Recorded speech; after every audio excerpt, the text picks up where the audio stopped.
Good afternoon from Colombo, Sri Lanka. This is Dr. Megha Nevatha representing the Health Informatics Society of Sri Lanka. I would like to welcome all of you around the globe for the special 18-hour G2MC Grand Rounds. Rapid advances in genome sequencing technologies, bioinformatics and computational biology is heralding in an era of genomic medicine. This series of lectures conducted by the Global Genomic Medicine Collaborative, supported by the Health Informatics Society of Sri Lanka and the Asia eHealth Information Network, to showcase some of the pioneering initiatives in genomic medicine from around the globe. This series will be co-hosted by Prof. Bruce Koch from the University of Alabama in Birmingham, United States, and Professor Vajira Dissanayake from the University of Colombo, the co-chairs of the Education Working Group of G2MC. Before moving on to today's session, briefly mention a few things to remember while using the WebEx platform. Once you log into the WebEx, the left panel is where you shall see the content presented by the panelists, including the PowerPoint presentations, videos, etc. The right panel contains some useful tools. If you click on the participants icon, it will display all panelists and attendees currently logged into the event. Q&A button can be used to ask questions from the panelists. You can also provide feedback during the presentation by clicking on applause, yes, no, too fast, too slow, and laughter buttons. Please note that your microphone will be automatically muted once you join as an attendee. If you encounter any issues in receiving audio during the webinar, please log out from the WebEx platform and try to relog in. With this brief introduction on WebEx, I'd like to invite Professor Vajira Dissanayake, the co-chair of the Education Working Group with the G2MC, to moderate today's session. Over to you, Professor Vajira. November edition of the G2MC Grand Rounds. Today we have a presentation and followed by discussion, which will be conducted by Professor Sylvia Matcliffe from the University of Melbourne in Australia. She is the professor in genetics at the Department of Pediatrics in the University of Melbourne, as well as the group leader for genetics education and health research at the Murdoch Children's Research Institute, which is located at the Royal Children's Hospital in Victoria. I must also mention that she is a pioneer and steering committee member of the International Genetics Education Network, which is bringing like-minded people from around the globe to promote genetics and genomic education. So without further ado, may I invite Sylvia to talk to us. So thank you very much, Vajira, and I'd like to thank both you and Bruce from the G2MC for asking me to present today. So today I'm going to talk about some examples and challenges of undertaking education and essentially pre-test counselling in population genetic screening programs conducted outside of a clinical setting. So programs in front of classrooms and workplace groups, which are areas I've been involved with in Australia over a number of years now. And in these contexts, one-on-one genetic counselling is not always feasible, and we need to consider how to manage the one-to-many and how to engage people, both in terms of education and support for decision-making. In my talk, I'm going to go through three examples. The first with a Tay-Sachs disease carrier screening program. The second was a workplace screening program for hereditary hemochromatosis. And the third was hemochromatosis screening in high schools. I'm going to focus specifically today on the educational aspects of these three programs and also how we evaluated these. So to begin with, I'll start talking about the Tay-Sachs disease program. As many of you know, Tay-Sachs disease is a severe neurodegenerative, life-limiting autosomal recessive condition. Carrier screening for this was first implemented in high schools in Montreal in the 1970s. And in Australia, we implemented this in Melbourne in 1998. The program involved a genetic counsellor giving a presentation using PowerPoint visual aids to students, taking up to 40 minutes. A week or two later, the students meet with a genetic counsellor or trainee to go through the consent process. Over the years, the uptake of testing increased as the cost of the test to the student was removed, which was through generous community support, in fact, from the Jewish community. And the uptake also increased when we changed from collecting blood to using cheek brush as a sampling procedure. So as you can see there, the uptake reached over 96% once we implemented those various components. Now, a former PhD student of mine, Alex Dason, evaluated the educational effectiveness of the program, and she subsequently developed a computer-based instructional program, a CD-ROM, to see whether this could be used as an alternative to the oral presentation, both as a way of minimizing cost, but also time commitment for this aspect of the carrier screening program. Without going through this in any detail, you can see that as this storyboard unfolds, the CD-ROM was designed to cover a range of concepts, similar in content to the oral presentation itself, but the added value of the CD-ROM is that it has some interactive components, including self-test questions, and students could choose which screens they would look at. So in a way, this was much more self-directed learning in that respect. Alex then designed, as part of her PhD, a randomized controlled trial in which students from several schools involved in the program were randomized to hear either the oral presentation by the genetic counsellor or undertook the CD-ROM during the same classroom time. And incidentally, it was in this study that we also compared blood versus cheek brush sampling. Alex designed a questionnaire that measured knowledge and attitudes, which was administered before education, 1 to 2 weeks later at the time of testing, and then again 3 months post-education. So Alex found that baseline knowledge was relatively high in students anyway, because this program had been running in the community and there was an increasing continuous awareness with the students at the time when we conducted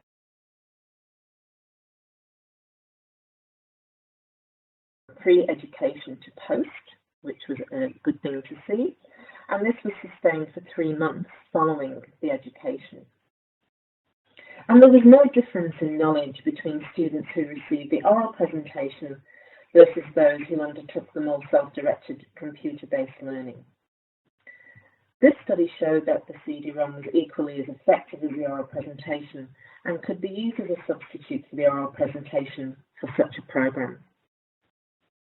Alex also conducted some follow-up interviews with a number of the students, and they said that they felt that being able to go through the CD-ROM at their own pace was useful, as the pace of the oral presentation didn't always suit everyone.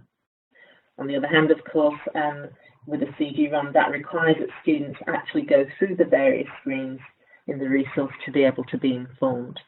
But we did find that this was a useful alternative to one-on-one genetic counselling. So next, I'll move on to the work we've done on screening for hereditary hemochromatosis. And I'll just give you a little bit of background as to why we've been looking at this in particular in the Australian community. So without going into too much detail, hereditary hemochromatosis is a late onset condition due to iron overload with very variable symptoms, often which are quite vague in the early stages, that if left untreated can lead to serious liver and heart disease, joint pain, and other problems.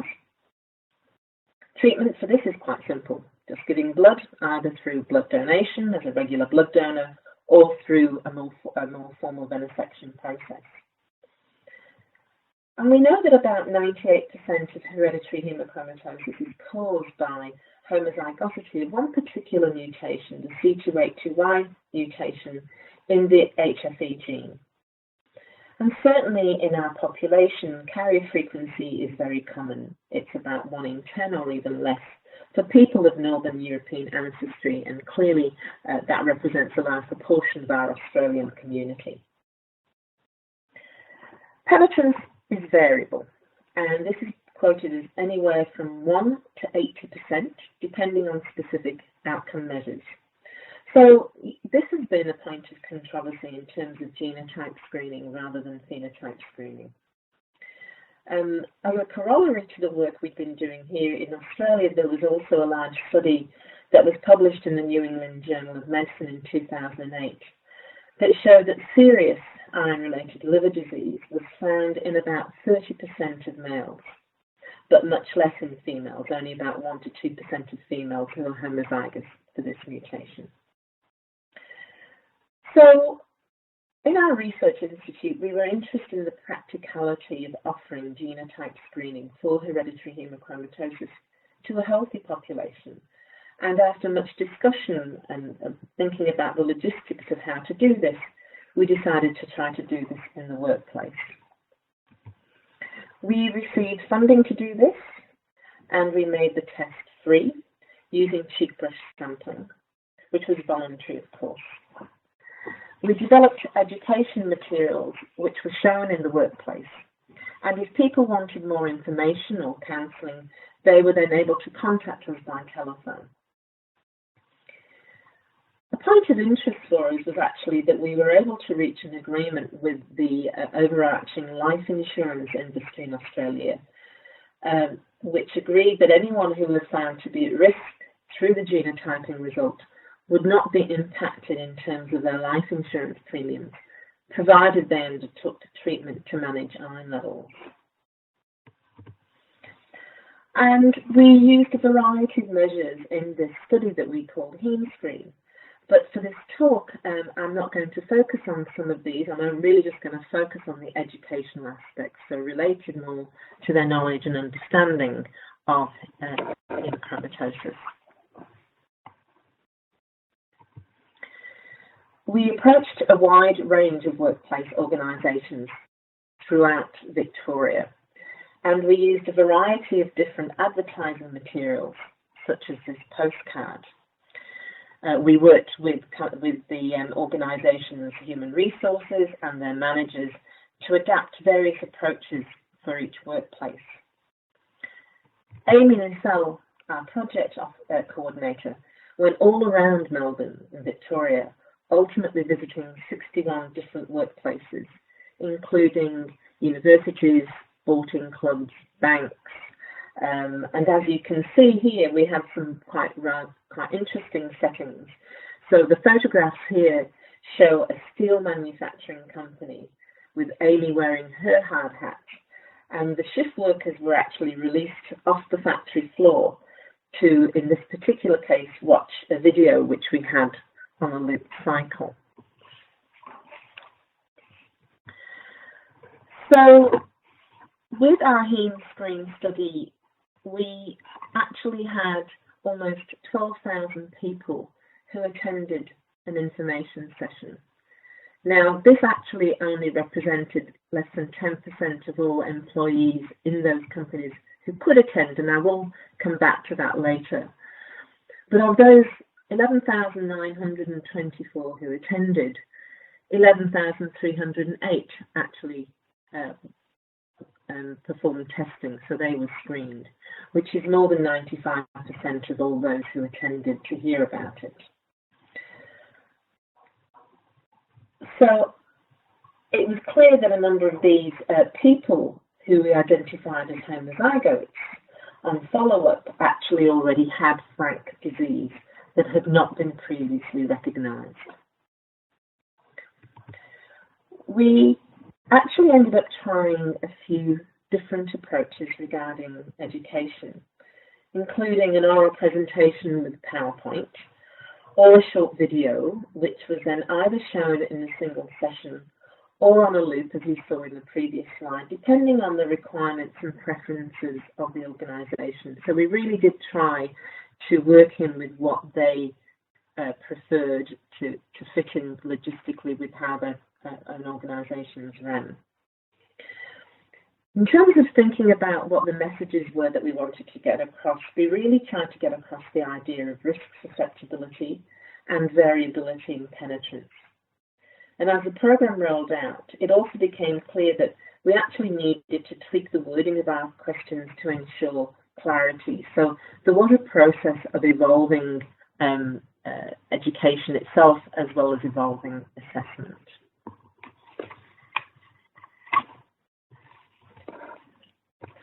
So in terms of what we found, we assessed knowledge at the time of testing and also at later times, although I won't present these in detail here. And we did focus on 4 key concepts: cause or etiology, treatment, penetrance, and genetic heterogeneity. Although, of course, we didn't use these specific, very jargonistic terms as such in our education, nor in the questions. So unlike our high school students, I'm probably more in keeping with the demographics of these participants who had a very broad educational base. Overall, a little more than 60% of our participants answered all of these questions correctly, which is pretty good for a population-based study set in a workplace environment with such diversity. Our participants understood the 2 clinical concepts better than the 2 more genetic type concepts, which I have to say I'm not terribly surprised about. And also our younger people who participated understood etiology and penetrance better.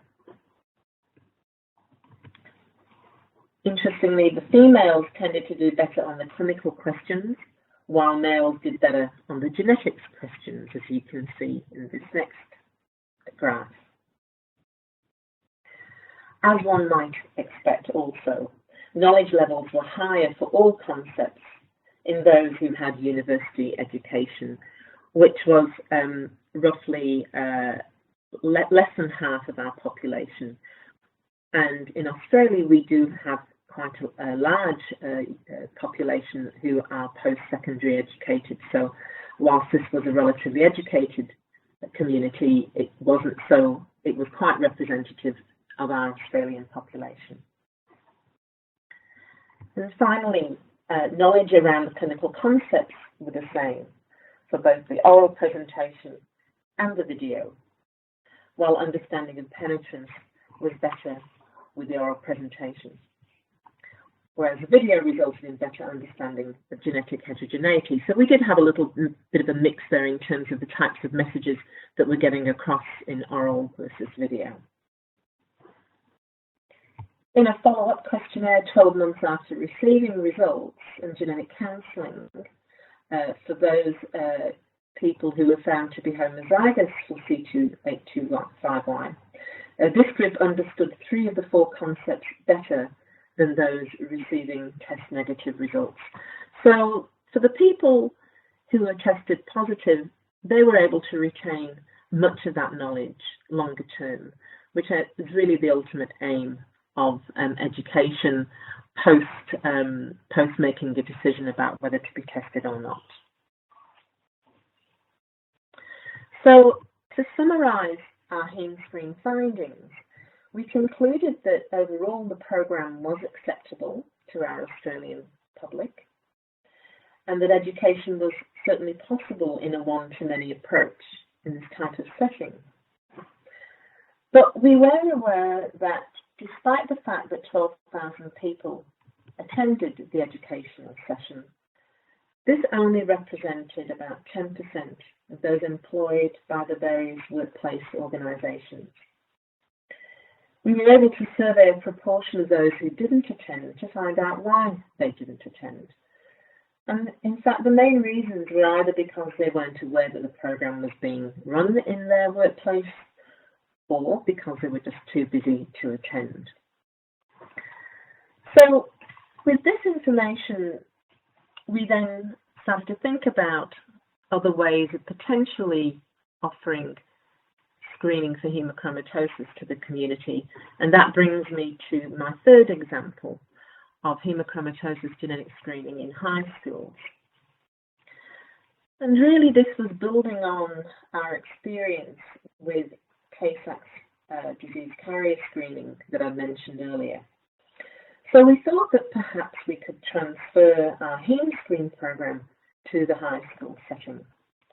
And we call this program INXS. We received a project grant from our national funding body, the National Health and Medical Research Council, and we constructed the following study, aiming to reach about 15,000 students, years 11 and 10, which is about ages 16 and 17 mostly. And we anticipated that maybe a third of these might have testing, given that we were required to get not only their consent to participate in the study, whether they were tested or not, but we also had to have parental consent. So this was a requirement from our Human Research Ethics Committee, but in particular from the Department of Education. So we knew that that might prove to be a challenge because we're also aware that high school students may not always be as committed as we would like to in terms of taking information home to parents. So we knew that this could be one of our potential challenges. In fact, we actually made that a part of the focus of our educational program. In other words, returning the consent whether or not they were going to participate in the study. And I'd just like to do a little bit of a detour here, because for this study we decided to take a more formal and theoretical approach in terms of design and evaluation. And what I'm going to talk to you today is a bit more about process and outcome evaluation, but I'd like to actually introduce to you the idea of program evaluation and how we applied it to this particular study. So program evaluation is a theoretical approach, and it really is a way in which you can examine all aspects of a particular program, which may be screening, it could be education, it could be health services, whatever it is you're interested in. And part of looking at health program evaluation is that you construct a program logic model, whereby the various stages are outlined and in which each stage is evaluated, as you can see here. So in this slide, I'm showing a very, very basic outline of one type of program logic. This is a very linear program logic model. There are many other types of program logic models using hierarchical models or matrix, but I have to say I quite like this more simplistic view, and this was the approach we took for our INXS study. So I'm going to go through these the program logic in more detail and showing you the types of activities and evaluation that were embedded in this. So I'll show you this over the next couple of slides, but I don't want you to really dwell on the details. I've bolded in darker shade the ones relevant to the initial development of the study, in other words, the education and evaluation of the education, which is the focus of my talk. So one very important aspect of rigorous program evaluation is to include a needs assessment, which is part of the negotiation and planning stage. So in the case of hemochromatosis screening in high school, this involved looking at community attitudes in the school before actually offering screening in that setting. And as you can see at the bottom of the slide, we published the outcomes of this. We also did formative evaluation of the educational and reporting materials. So you can see they form part of the program development on the left, and then we evaluated what those components are, as you can see in the right-hand box. And this is an iterative process of development and validation, using experts, using students, and piloting this, and also getting feedback from various stakeholders in the schools to improve the logistics. And of course, then we also did process evaluation, where we actually implement the program and then have various questions around the logistics relevant to that.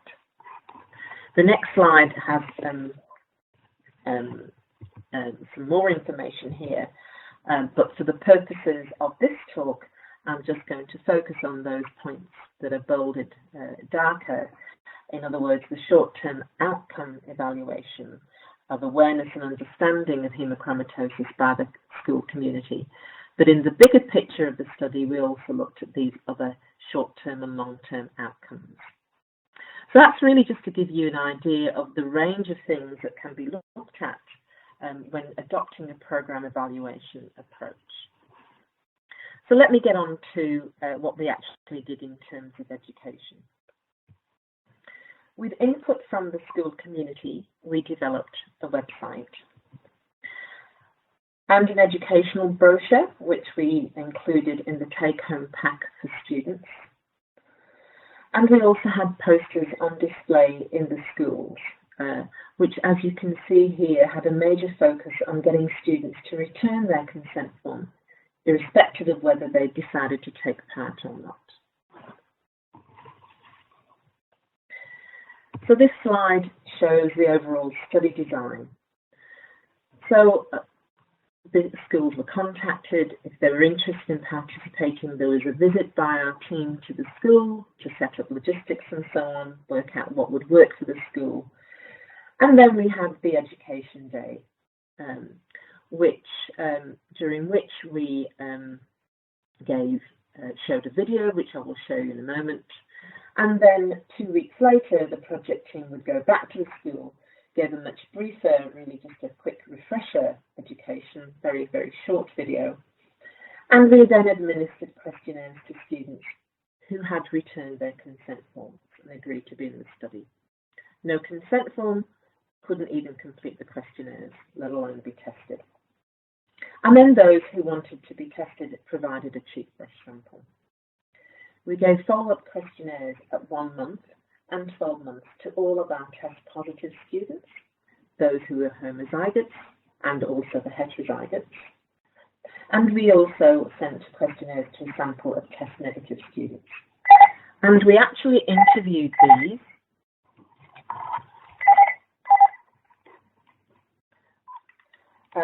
their parents and their teachers in the schools.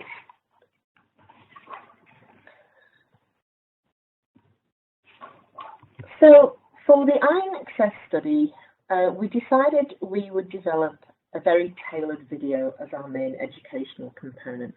Remember, we were dealing with high school students, and we actually went to government and non-government schools, and we needed something that was going to engage the students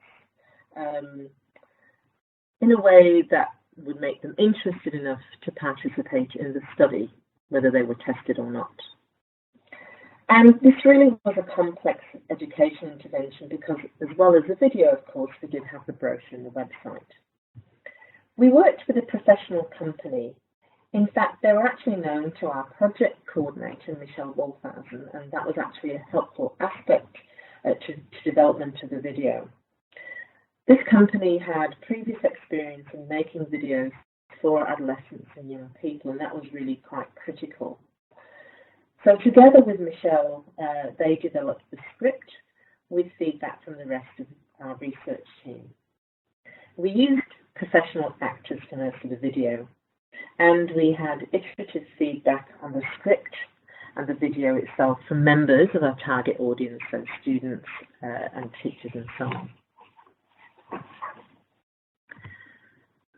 The video provided key information about hemochromatosis, including genetics, symptoms, and prevention, as well as information about the screening process, including confidentiality of their results, the process of how we would provide the test results, and the health risk implications of those test results, as well as life insurance implications.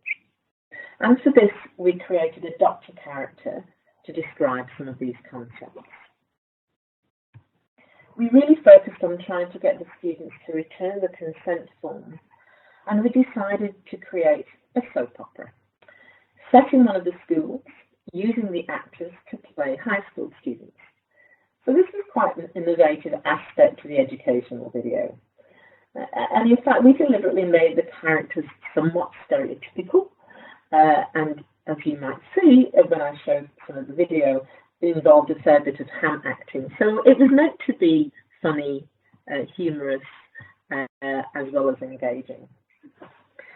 And I guess my third point here is where we actually were particularly lucky, because we were able to include a celebrity in our video.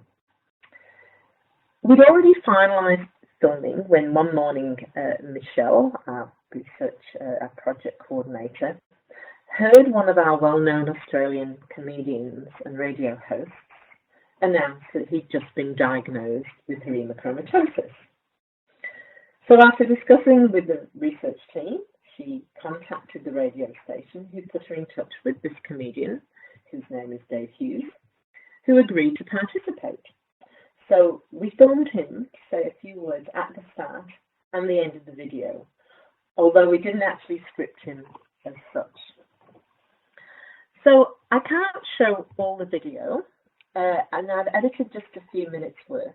I've compiled just a few snippets. It'll go on for a few minutes. Hopefully it will show okay. At the very start, this is Dave Hughes, as you can see here. His voice is a little bit quiet, a little bit tinny in the way I've edited this version, but then the quality of the sound will get a little bit better. I'm really just trying to give you a flavour of what the students were shown during their sessions at school. And please note that this is very Australian. So now I'm just going to stop sharing this. G'day dudes, it's Dave Hughes here, and guess what? Too late, I'll tell you. I've got hemochromatosis. I know that sounds cool, but it ain't so cool. But it is cool because I know I got it. Now, you should really think about getting tested, because too much iron in your blood, which is what hemochromatosis means, is not such a good thing. And if you want to stay fit and healthy like me, have a look at me. I am. I might look that healthy, but I am. You should think about getting tested. The iron excess program wasn't around when I was younger. If it had been, maybe I would have been even more cool than I am now. I am cool, yeah?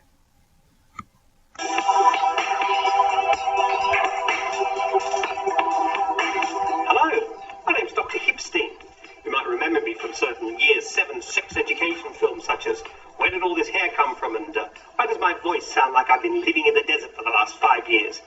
Well, today I'm here to inform you all about hemochromatosis. That's right, hemochromatosis, a common hereditary disorder where there is too much iron in the body.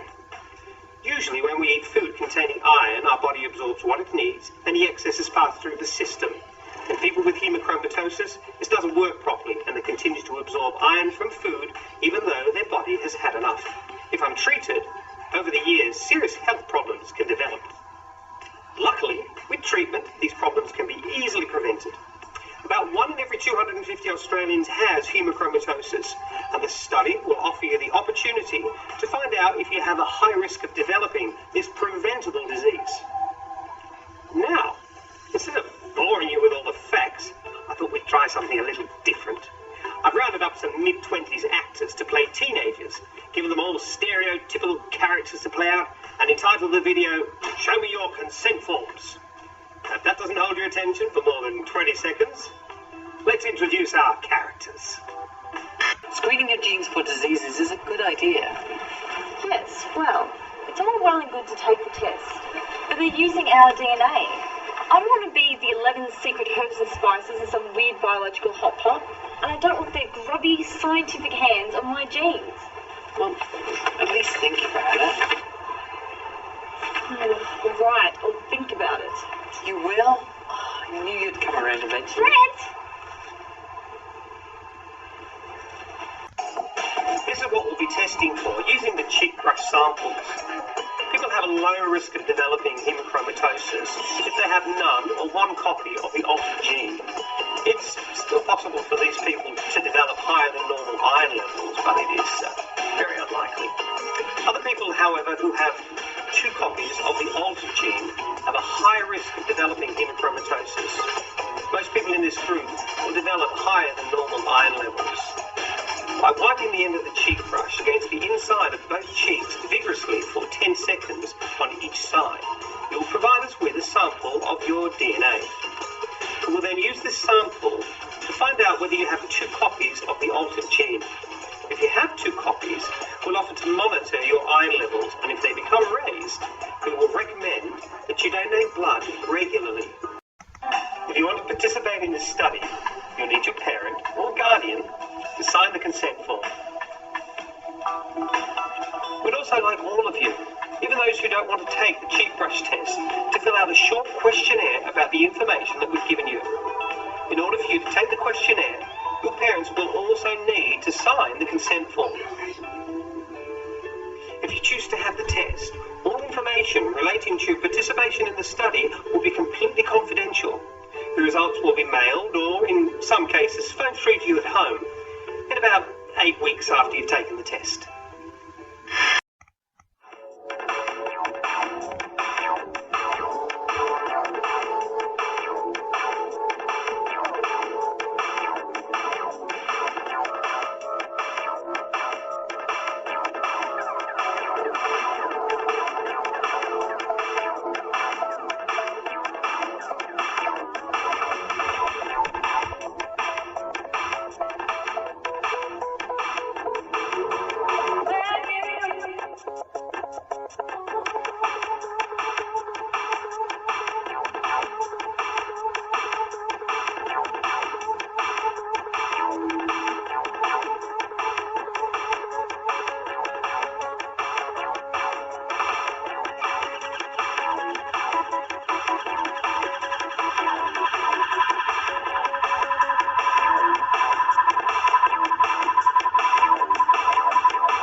So don't forget to get your consent form signed, because, you know, do you want to eat spinach? You probably don't. With hemochromatosis, no spinach. Yay!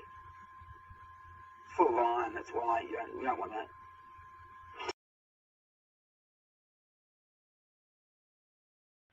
So that was our video, and that was just a short snippet of what the students saw. The video went for about 14 minutes in total.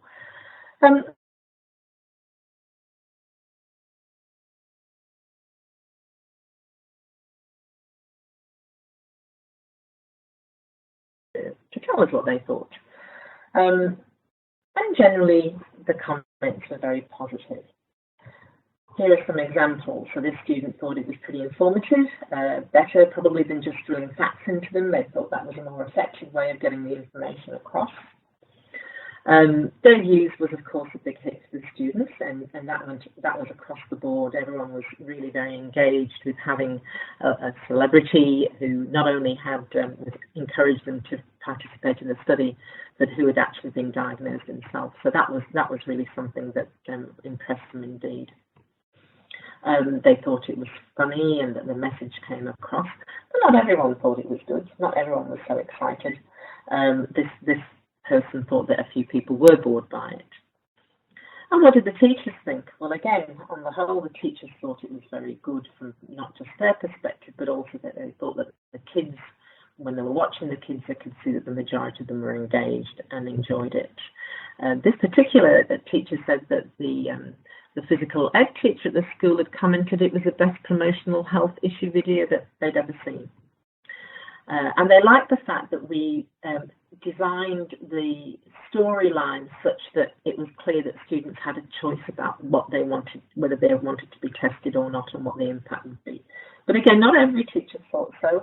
And this particular, and this last teacher here thought that the DVD maybe didn't make a difference, and that the school's perspective, it increased talent because it did take about 15 minutes. Again, teachers did think that having our celebrity involved was a clever idea. So the question now is, of course, did it actually make any difference to what students understood? So I'll just start with this table here is showing you that we went to roughly equal numbers of non-government and government schools. So by non-government schools in Australia, I mean private schools or religious-based schools. We have a lot of these in Australia, and we did try to, and roughly 50-50, so we tried to reach both categories of schools.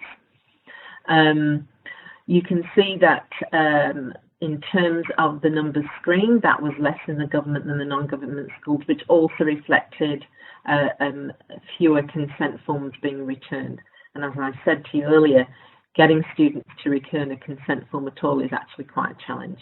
So about a third of the students were actually screened, which was what we were sort of aiming for in the first place.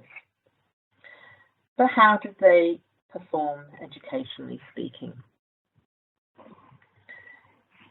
So immediately following the refresher education, so 2 weeks after the main video, we gave them these questionnaires and with a quick refresher at the start of that. And these were the overall responses to the questions relating to etiology, cause, symptoms, prevention, and understanding about the number of copies of the gene mutation and the risk of developing iron overload-related disease. And so as you can see, overall, there's extremely good knowledge. So the lowest score, percent correct, was 86.6, going up to more than 96% of students understanding the cause. 1 month later, that knowledge decreased in some areas, but still remarkably good. And for the homozygotes was in fact just as good for cause, and in fact even better for prevention and risk of disease related to having 2 copies of the mutation. So for those students who were homozygotes, really the message had got home to them in terms of what the result meant for them. So we concluded that the screening program was very, very acceptable to the various members of the school community. And in fact, there was also appropriate cascade testing of family members. Some families where there had been illness in the family for a while that hadn't in fact been identified, and through cascade testing, other family members were found to have development of disease themselves. And as you can see with the students, a number of those students already had elevated transferrin saturation. So, what were the challenges? Well, developing the video itself, of course, wasn't cheap. We actually did get it cheaper than it might have otherwise cost us because of our contacts. But nevertheless, development of any professional education is going to cost a certain amount of money. So we felt that that was actually money well spent, but it does cost money to do this sort of thing. Of course, now the video has dated a little bit. We did make that a few years ago. Some of the characters are probably a little, they're even more stereotyped now. And so if we wanted to continue to use that, there is a challenge in terms of keeping the content and the story current and relevant. It was deliberately targeted to the audience, and we needed to do that. That was a good thing. But of course, it also means that this is not necessarily transferable to other audiences. So the scenarios that we used in the sort of soap opera wouldn't work in our workplace setting, for example. And you know, it was probably a bit too long. That was partly because we did have this focus on returning the consent form, and that was clearly built into the soap opera story. But really, ideally, you'd want to keep education videos to about 5 minutes or less. So it's really trying to get a balance between engagement and information. Now, this particular video wasn't computer-based. We showed it to all of the eligible students in that sort of lecture theatre hall style. And because of that, it means it wasn't computer-based, wasn't interactive. But of course, we can easily embed videos like this into online decision-making tools. And YouTube is one way of doing this. And in fact, the entire Iron Excess video, the full-length video, is actually on YouTube now. And as this short snippet will be as well. But you can certainly embed videos into decision-making tools, which are increasingly becoming online tools. So I don't think that is a challenge in the longer term.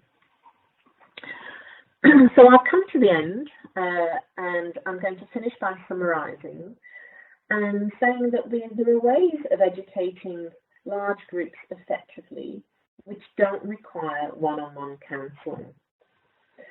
And I would say it's important and useful to think about formal processes and approaches to evaluating education. And programme evaluation is one such method, and there are others as well, but we've found this very useful in our approaches. Of course, screening and testing is mostly now going beyond the single gene conditions to multiplexing, whole exome sequencing and whole genome sequencing. And this provides more challenges in terms of balancing enough information with decision support. And of course, that is our next challenge as we have moved now into the genomics era, and how we can develop appropriate educational tools to support our community. So with that, I'd like to thank you all for your attention, and I'm open to questions. Thank you, Sylvia, for that very detailed description of the work that you have been doing. It's fascinating. I was just wondering, how long ago was were these conducted? Which ones? All of them. All of them. Yeah. Yeah. So the Tay-Sachs one, we started. That was quite a while ago now. That we started doing that in about 2002, 2003. But then what I haven't shown today is that that program then included some other conditions. So it was expanded to the Ashkenazi Jewish panel of 8 conditions, and we did a more recent evaluation of that just about 2-3 years ago. As you might expect, the more conditions we included, the poorer the knowledge was. And that, I think, is a challenge for us now in our genomic era. The INXS program, I think we did in about the late 2000s, about 2008, 2009. We did that over about a 3 or 4 year period. So we finished that at a few years ago. So yes, they're not absolutely current, but the approaches that we took, I think, are still relevant to things we want to do now. Yes, no, I did not mean that at all. I think they're excellent the way they were, planned and conducted, and also as you presented the way you went about doing the program evaluation. I think we have lessons to learn from that. I was just wondering, given that the Australian population consists of people coming from across the world, as it were, like Chinese, there are lots of Vietnamese, sometimes also come across there, and so on. So essentially, what about the kind of non-English speaking populations? Was there a difference in the take-up in different ethnic groups, people come from different continents? Yeah, so we didn't find that in the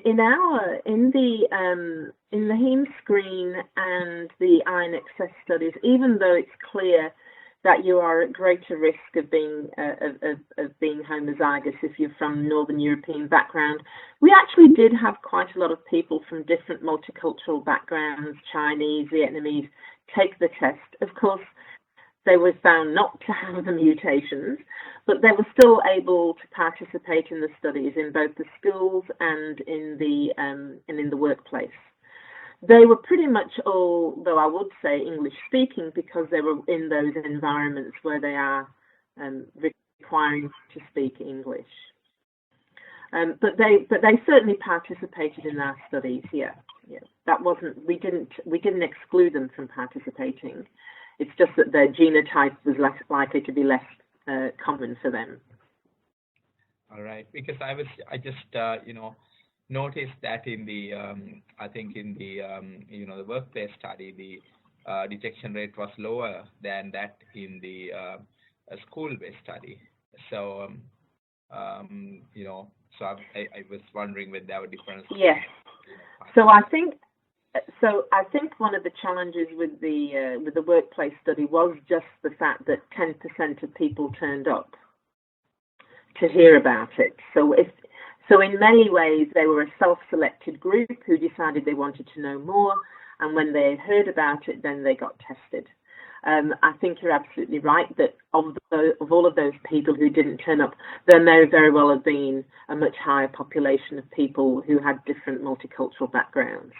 That's difficult for us to assess, though, because we were able to sample a small proportion of those, but we were not able to get all the demographics of all of the people who didn't turn up. Yeah, it is a limitation, I think. It is very hard to get to the broad community as a whole, this type of thing. But you seem to have done exceptionally well, reaching out to so many people with this program. Were you satisfied with the numbers which came? We were actually. I think they're pretty large-scale studies to conduct, and they have lots of logistical challenges. I'm just thinking about this school-based study, the INEX. So let me compare the TASAC screening program with INXS, because they're very different programs. TASAC screening was set up as a push from the Jewish community. They knew about this program in Montreal and elsewhere, and they wanted to run it in their community. So funding came from the Jewish community to set it up. We only went to the Jewish schools, and the majority, all of the students are basically told to hear about it, and the majority of students do actually get tested. For them, it's a very significant and important aspect of their own community. So they've got a bit of an investment in knowing more about that. I think that's very different from what we did with INXS in the high schools, because there, we came in as a research study. Some students did, wonder whether we were there to, steal their DNA and do bad things to it. Not many thought that, but, those sorts of rumors did get around. It was a research study rather than the TASAC screening program was really a community outreach program. So the two are a bit different. In terms of with INXS, we were very keen to get students just to try to return that form to us, just to say we're in the study or we're not in the study. But we knew from what the teachers told us that many of the students just never took the form home or just didn't return it again. It wasn't necessarily that they weren't terribly interested, but adolescents are not always very good about doing that sort of thing. We got a better response rate from the non-government, the private schools, and we know, though, that some teachers were much more diligent about reminding the students. We wondered whether we could try to implement an opt-out consent. So only students who opted out, if their parents then said, no, we don't want the student to participate, then they couldn't participate, right? So opt-out rather than opt-in.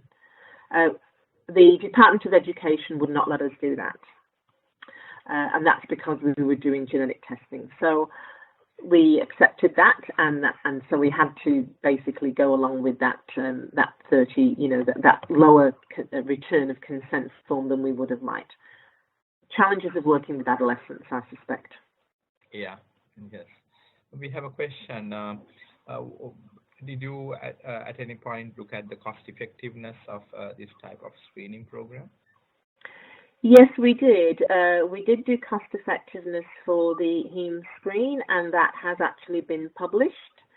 And so one of the challenges with cost effectiveness for something like hemochromatosis is what you use as your endpoint, your outcomes of disease. So if the endpoint of disease is frank liver disease, then the cost effectiveness drops, because not as many people, because obviously it's not as penetrant for frank liver disease. But if you factor in some of the other symptoms that people will get, then it does become more cost effective. And particularly if you then look at elevated and sustained iron levels, then it is particularly cost effective compared with phenotype screening. So off the top of my head, I can't remember exactly where that was published, but I can certainly look it up and let people know. Okay. You did not give technical details of how you tested these people. Were they, did you take buccal swabs and do genetic testing, or what was the? Yes, it was all buccal. It was all buccal. So in the video, you saw the student scraping his cheek. Oh yeah, yes. Yeah, so it was buccal, which then was returned to our diagnostic lab, and there we had just a SNP genotype PCR-based assay for the mutation, because we were only looking at the one mutation for hemochromatosis, and for the Tay-Sachs, that was also a DNA-based assay. All right. Okay, so Sylvia, I think we've almost come to the end of our time, and I don't see any more questions. Okay. So I'd like to then wind up the session today by thanking you for a very, very informative webinar. We look forward to listening to you maybe when we have the next round of talks next year. And I wish you all the best with all your work. Thank you very much, Vijay. It's been a pleasure. Thank you. Thank you. Bye. Bye.